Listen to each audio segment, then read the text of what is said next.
जी हाँ, तो ये थी अब तक की सबसे बड़ी खबरें, लेकिन आपको बता देते हैं हफ्ते के आखिरी ट्रेडिंग सेशन में कौन से एक्सपर्ट्स आपकी मदद करेंगे। आईएफएल सिक्योरिटीज के डायरेक्टर संजीव भसीन साहब से हम जानेंगे कि ये सीरीज कैसी रह सकती है। और देखिए, हर सीरीज की शुरुआत में हम उनको इनवाइट करते हैं और वो मूड और माहौल और टोन सेट करते हैं नई सीरीज का। तो आज भी हमने उनको बुलाया है इस खास शो में। साथ ही एलएफएस ब्रोकिंग के राजेश सतपुते हमारे सर्किट गुरु हमारे साथ हैं ही हैं। मोतीलाल ओसवाल फाइनेंशियल सर्विसेज के चंदन तापड़िया, सेंट्रम वेल्थ मैनेजमेंट के टेक्निकल और डेरिवेटिव हेड आशीष चतुर्मोता और जेएम फाइनेंशियल्स के एसोसिएट डायरेक्टर राहुल शर्मा भी हमारे साथ मौजूद हैं। तो देखिए, टॉप ब्रोकरेज हाउसेस के टॉप एक्सपर्ट्स आज सुबह सवेरे आपको मुनाफे की तैयारी पर नजर आने वाले हैं। लेकिन सबसे पहले तो हम नीरज के पास चलेंगे और उनसे समझेंगे कि अमेरिका के बाजारों में क्या कुछ देखने को मिला। अब तो थोड़ी हरियाली नीरज यूएस में लौटी। बिल्कुल, कल मूड अच्छा था और मूड अच्छे की वजह से आपने देखा खरीदारी अच्छी खासी देखने को मिली। और मूड अच्छा क्यों था? क्योंकि दिक्कतें तो है ही हैं। बहुत सारे जो यूएस के स्टेट्स हैं वहाँ पे नंबर ऑफ़ केसेस बढ़े, तो इससे मूड ख़राब होना चाहिए था, लेकिन अच्छा इसलिए हो गया क्योंकि एक और स्टिमुलस आने वाला है, उसको शायद 2 हफ्ते में अप्रूवल मिलने वाला है। तो ये वाली थीम मार्केट में सबसे ज़्यादा चल रही थी। इसी वजह से आप देखिए अक्रॉस द बोर्ड खरीदारी आपको देखने को मिली, चाहे वो टेक्नोलॉजी शेयर हो या ओल्ड इकोनॉमी के शेयर हो। आखिरी के घंटे में जब एकदम ट्रेड बंद होने वाला था, उस समय एक वो स्ट्रेस टेस्ट कराया था फेड ने, उसका रिजल्ट आया। तो उसमें बैंकों के ऊपर कुछ पाबंदियां लगाई गई कि आप डिविडेंड नहीं देंगे और कोई बाईबैक नहीं करेंगे और हर क्वार्टर में आप अपनी पे आउट की रिपोर्ट सबमिट करेंगे। इसकी वजह से कुछ बैंक शेयरों में प्रॉफिट बुकिंग देखने को मिली, JP Morgan, Goldman, Wells Fargo, इन सब में। तो वो एक थोड़ा सा डैम्पनर था, लेकिन अदरवाइज बड़ी थीम अभी भी ये प्ले कर रही है। एक और ताज़ा गोल्डमैन की रिपोर्ट अगर आप पढ़िए, जो कि अमेरिकी बाज़ारों के लिए है, तो वो ये सजेस्ट कर रहे हैं कि दुनिया के तमाम सेंट्रल बैंक, खासतौर पे G10 की अगर आप बात करें, तो वहाँ पे बहुत नीचे रेट रखे गए हैं और उसमें से आधे देशों ने नेगेटिव रेट कर दिया है।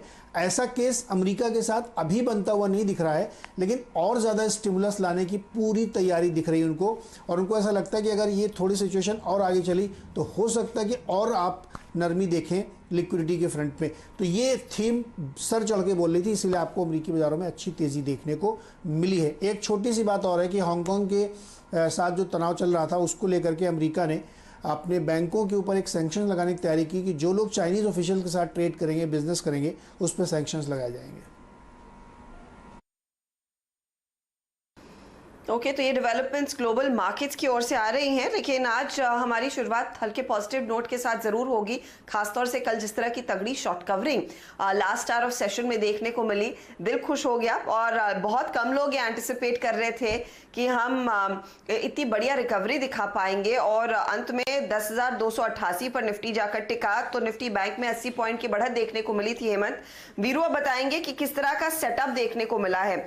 वीरू, एक चीज है कि जून सीरीज में झमाझम पानी बरसा है और प्रॉफिट भी, क्योंकि इस सीरीज में आप देखिए सेंसेक्स और निफ्टी ने 7.5% के रिटर्न्स कमा कर दिए हैं। निफ्टी बैंक ने तकरीबन 11% के, मिड कैप स्मॉल कैप्स ने पार्टिसिपेशन दिखाया। तो ये ऑलराउंडर सीरीज थी। तो बताइए, आज जुलाई सीरीज के पहले दिन क्या ट्रेड लिया जाए? चलिए, जुलाई सीरीज़ की बिगिनिंग है तो थोड़ा सा लाइटर नोट पे 4 लाइनों के साथ जुलाई सीरीज़ की शुरुआत करते हैं। हर्षदा, आंकड़े तो बहुत सारे हैं, सारे समझाऊंगा, लेकिन पहले 4 लाइनें। इरशाद, अर्ज किया है जून की तरह, हाँ, जून की तरह जुलाई भी महकेगा क्या, जून की तरह जुलाई भी महकेगा क्या, बारिश की बूंदों के साथ मुनाफा बरसेगा क्या, बता तो सही तो आखिर करेगा क्या, मुड़ के देखा तो बड़ी वफाई से वफा निभाई है तूने, चल तेरी वफाई पर एक बार फिर से भरोसा कर लो। तो डेटा अच्छा है और स्टैट्स अच्छे हैं, तो एक बार फिर से इसकी वफा पर जो है यकीन करने का मन कर रहा है, तो वफा पर इसकी यकीन करते हैं। हर्षदा, आपने बात की कि एग्जैक्टली जुलाई को लेकर रिफ्लेक्शन क्या निकल के आ रहा है। देखिए, हम बहुत स्ट्रॉन्ग रोल ओवर स्टैट्स